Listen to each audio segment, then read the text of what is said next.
Hello, everyone, and welcome to the opioid crisis, the pain behind the addiction. I'm Nancy Byrne, and I'm joined by my fellow producers, Melissa Duran and Sue Leavitt.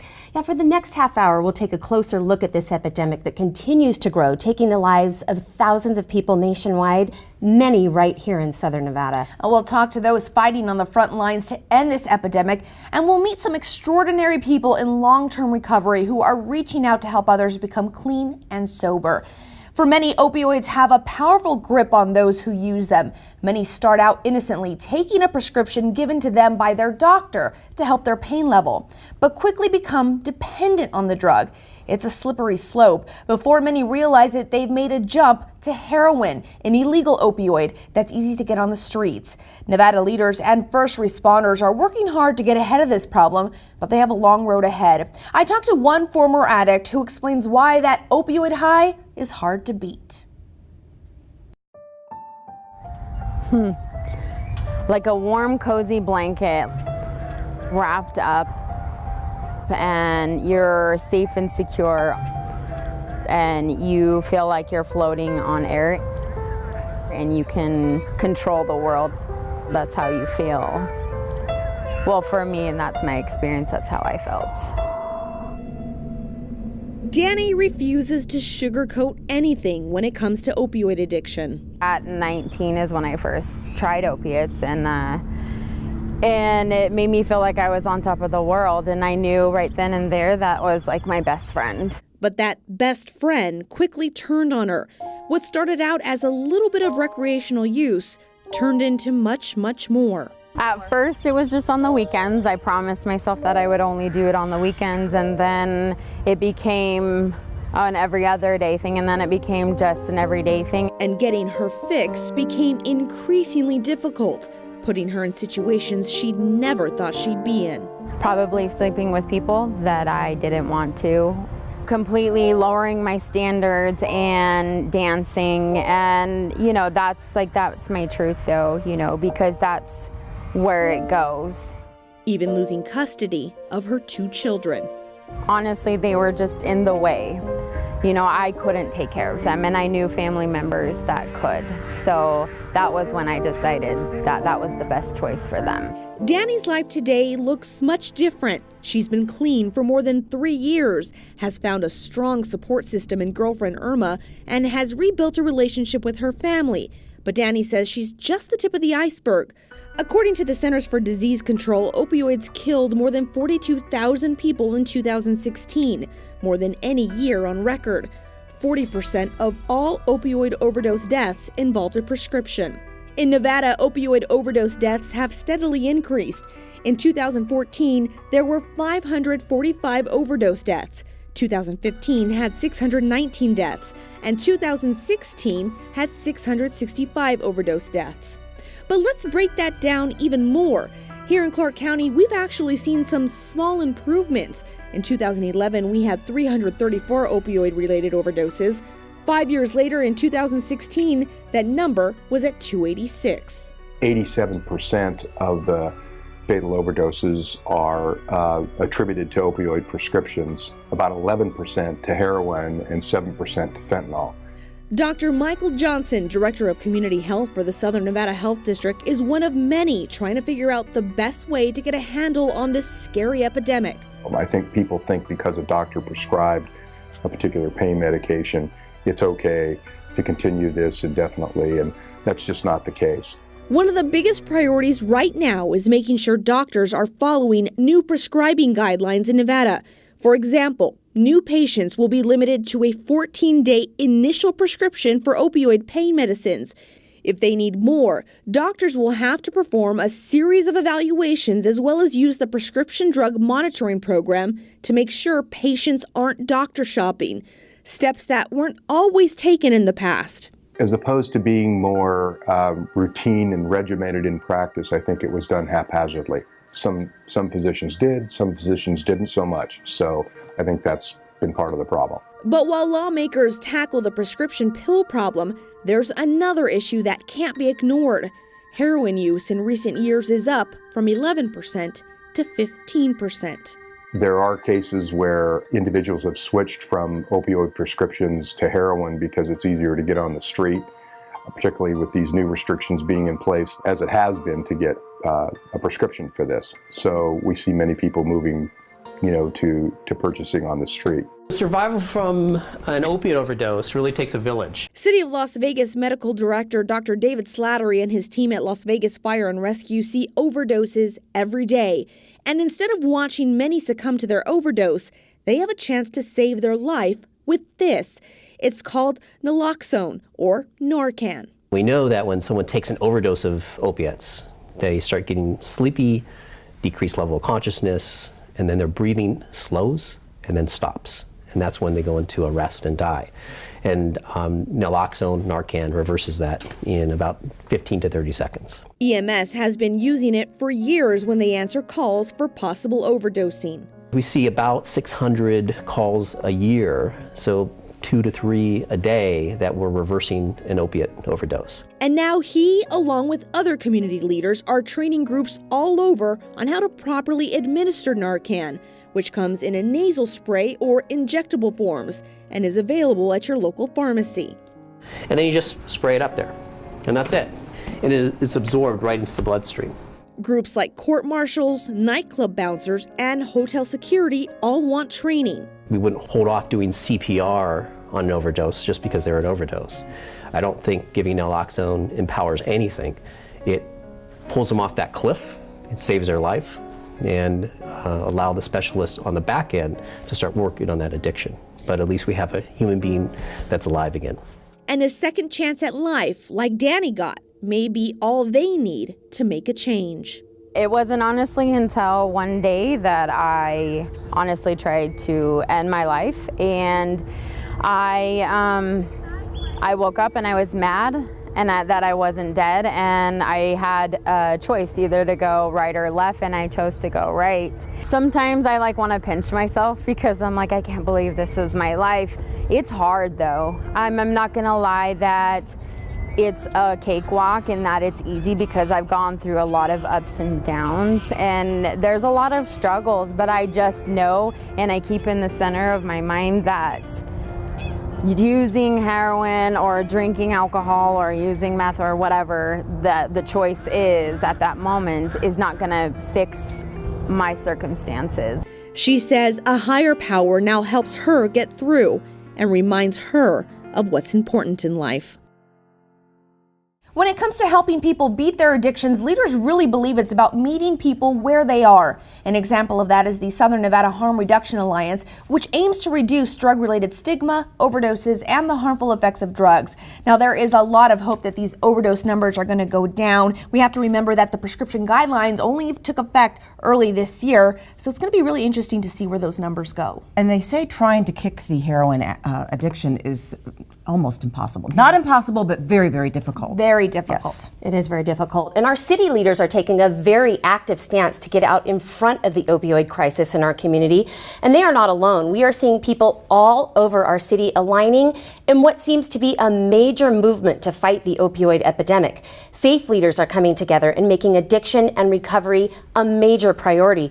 Judges are completely changing the legal system to implement programs that extend help and support to those fighting addiction rather than mandating jail time. And high school age children are not being punished for taking drugs. Instead, they're being offered a safe place to turn for support and love. Today, we are celebrating our grand opening of the first all-public recovery high school in the nation. It's an exciting time for our city. To have doors open for students for choice to come into a different environment and help them get back on track to change their lives. Mission High School began taking students this fall for the 2017-18 school year. The school is completely focused on helping kids graduate while offering them the assistance they need to overcome addiction. And since the school is fully funded, all kids that want the help have access to the services offered. There's not anybody that I know that doesn't want to make this work for our young people. Dr. Lisa Morris-Hibbler heads up the city's Department of Youth Development and Social Innovation. She and her team have been working together with the Clark County School District to open the new high school. In the Recovery High School, students who have embraced their sobriety will be in an environment that will support their sobriety. I just try to love on them, and I let them know that, I get it.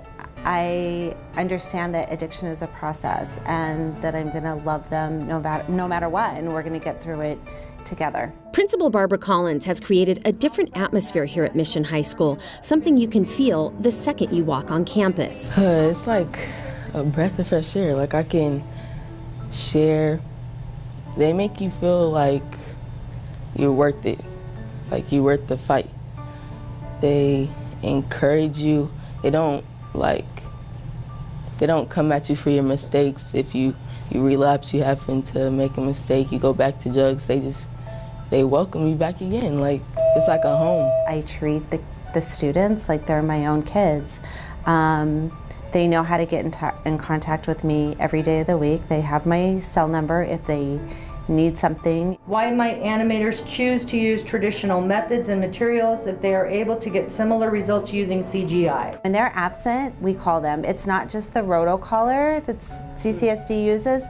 Either myself, my secretary, or one of our counselors, we call and we find out what's going on with you and why aren't you at school today and when are you coming back and do you need our help? And just maintaining that personal connection. It's a one-on-one thing that you couldn't do in a school of 3,000. Honestly, I would probably be dead. Kara Greenwell is the first student to enroll here at Mission High School. She credits the school with saving her life. She's 9 months clean, will graduate, and has plans to attend law school. This school helps me learn those skills, learn coping skills, learn what I just need to know for me to be able to get where I need to be. The city has donated $100,000 to help beautify the campus. Soon these walls will be covered with beautiful murals, and a meditation room will be added along with a garden where kids can grow their own plants, vegetables, and fruit. Our goal is to make it such a wonderful environment that kids just love it and they want to stay there and they know that it's a place where they can get the support and wraparound services that they need to be successful. Yes, and we thank the Clark County School District and we thank all the support personnel who are giving these very good young people another chance. All rise, please. City of Las Vegas Municipal Court Part 5 is now in session. Judge Cedric Kearns is now presiding. You may be seated. It's an absolutely amazing thing. I mean, we have some issues here in our community. So many of our kids are using drugs at such younger ages, and when the parents find out about it, they do get them to treatment, but when they're done with treatment, where do they go? They go right back to the high school where they came from, where they have the same friends and they have the same problems. Municipal Court Judge Cedric Kearns is a big supporter of the new school. He's very active in the recovery community and has been running his youth offender court for about 6 years. Youth ages 18 to 24 that come before Judge Kearns with addiction issues are offered counseling and support instead of jail time. He hopes the new school will catch the kids before they end up in front of him. What we're going to do, hopefully by the next court date, I'll have a dentist appointment for you. You'll go get your teeth cleaned. That's awesome. Okay. There's a drug court judge who says that every single person dreams about running into a burning house and saving a life. That is their dream. And when you do a specialty court, you get to do that every day. And that's how every judge who does a specialist court feels. This is a great moment for you guys. Everybody's here because of you guys. They're all here because you've accomplished something great. Judge Kearns has helped hundreds of youth and their families turn their lives around. If you want to get your life together, you're lucky to land in his courtroom and be offered this program. Corey has completed Judge Kearns' strict Yo Court program that normally takes about a year to finish. Requirements include staying sober, reconnecting with family, counseling, and attending substance abuse classes. Corey stands today next to other graduates with hope for a better future. Judge Kearns is a really good dude. He's a really, really good man. In the beginning, it was like when you first get in the program, you're like, wow, all these rules, you know, you think he's a little crazy. And then you get to the end and you're like, everything makes sense. You know, all the rules that were in place, like it's to get you to this, where you're doing this interview right now. All those rules come into effect when you're standing here now. You know, it makes sense. It's to maintain the life that I've built, but build on it, expand, grow, and become the man I was always supposed to be. I want to get married and have a family and, you know, continue progressing in my job and get a better job, go to school. I have goals now that I know I can accomplish. This is the critical piece, person by person, family by family, coming in for group awareness. While the city is literally saving lives through the court system, our local religious leaders are ramping up their efforts in hopes of saving lives through faith. Our faith initiative, to be fully clear with everybody, that's the boots on the ground. Those are the people, our leaders, our pastors, ministers, our reverends, anybody in the faith initiative. Those are the ones that touch the people every single day. Something she began about 5 years ago, the Mayor's Faith Initiative brings together religious leaders throughout our community. These leaders focus on key community issues that affect their congregations, with addiction and recovery being one of them. That Mayor's Faith Initiative was really created not only because they touch everybody, but to help us in the dialogue of pulling our community together and the work with law enforcement and the work with the other social services to create a harmonious group of people all pulling together, focused on helping each individual person. The faith leaders in our city deliver one more collaborative force to the front lines to help those fighting for their lives. I've known people who were quite addictive who have gotten off because they had the determination, had the support of their church or their synagogue and the physician helping them work through this. The mayor hopes that as her faith initiative continues to shed light on the problems facing our city, more people in our community will join together to help others. And it does take all of us saying, you know, I do have the time and I do care and I do want to help, because all that does is strengthen our city.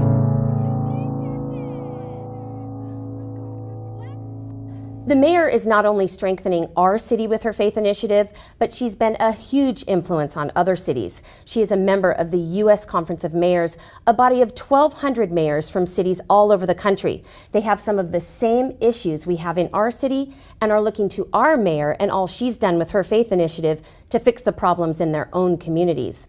Also, other cities are looking to our municipal court judges and implementing specialty courts to help those suffering from addiction in their own cities. And now, with Las Vegas being the home to the only free recovery high school in the entire nation, I can only see that other school districts around the country are going to follow and do the same thing. Yeah. It's an amazing school. It is. It's something to be very, very proud of. Thanks, Sue. We'd like to wrap up this special with some inspiring news. As you saw in Sue and Melissa's stories, we live in a city where we may be battling this epidemic, but we are doing so with supportive and compassionate groups and individuals. We'd like you to meet two of those individuals right now. Both have been touched in different ways by addiction and now have made the conscious decision to turn their pain and experiences into action to help others who are struggling on that difficult journey back to clean and fulfilling lives.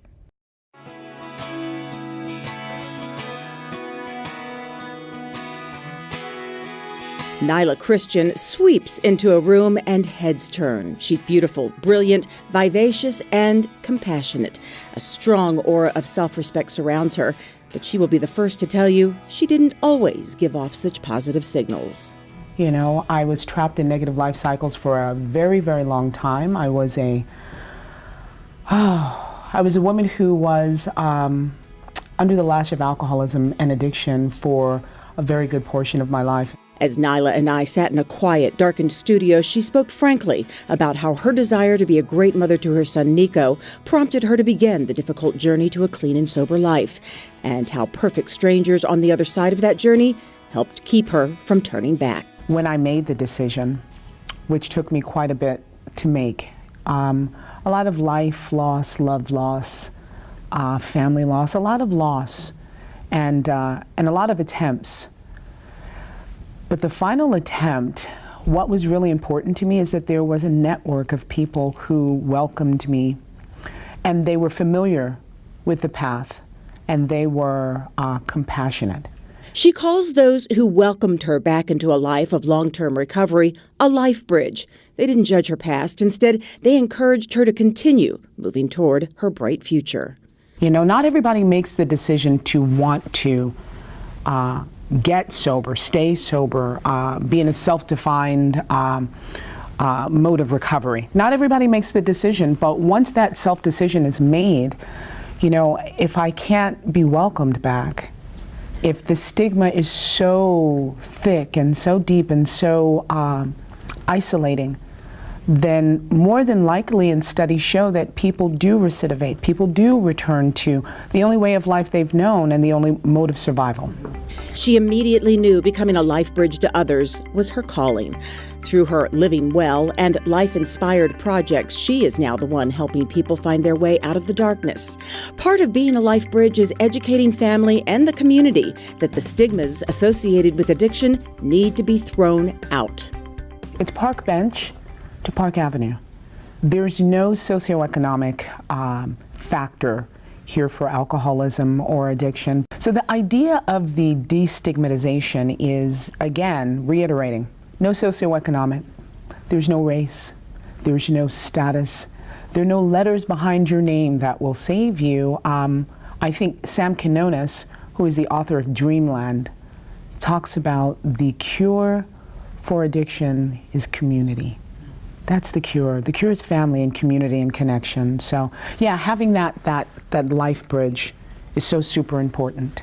On a brighter note, she also strives to shatter the myth that sober has to be somber. Life Inspired is something that I do specifically to remind people that recovery is not droll or glum or dark or boring or restrictive. We have fun. We have fun all the time. Sans the special effects is what we say. Sans the special effects. We have a lot of fun. On another bright note, here is her son Nico, a beautifully successful young man now attending college, and Nyla says they couldn't be closer. Her counseling and advocacy are not limited to teens and women, but it's where she concentrates her efforts because she's been there and believes that's where she can make a difference. If I can reach one woman, just one woman, and who's the lifeblood of her family, stem the cycle, and the cycle is not only the physical addiction, but it's the psychological and spiritual imprisonment, then I've done my job.